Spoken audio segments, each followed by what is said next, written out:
Okay, there are 4 things you want to know about airbrushes. There's a double action, a single action, a non-bleeder, and a bleeder.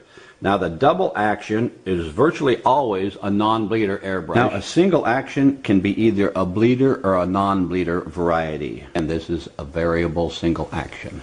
The variable single action is the one that is almost always used in cake decorating.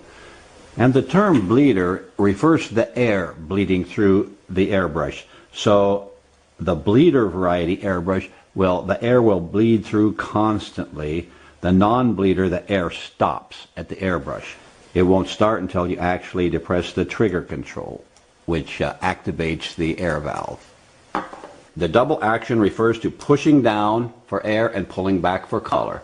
With this single action airbrush, for cake decorating, it is a single action variable. It's almost never just a single action. A true single action in the classic sense is simply a push button. It just goes down and it sprays whatever it's set for. It's just going to spray that amount of color. This is a single action. If you put them side by side, the single action, double action, you push down, now you have air. This one already has air, so you don't have to push down. You simply pull back, that'll give you color. Pull back, that'll give you color. So pretty much 6 of one, half a dozen of another. However, this one, actually the single action, might be possibly a little easier to use because you only have to worry about the back and forth motion. You don't have to worry about keeping the air control on.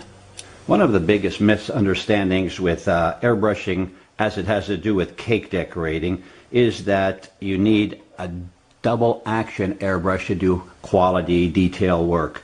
Now that's just simply not true. You can do very nice work with a single action airbrush, and I'm going to illustrate that either in this video or the next one. However, it is understandable why some people would think that, because I've actually seen cake decorating instructors claim that a single action is good only for fogging, general fogging an area, or spraying on a stencil, and certainly no detail work, very much as the spray can would be. However, that's just silly. You can get very good detail with a single action airbrush.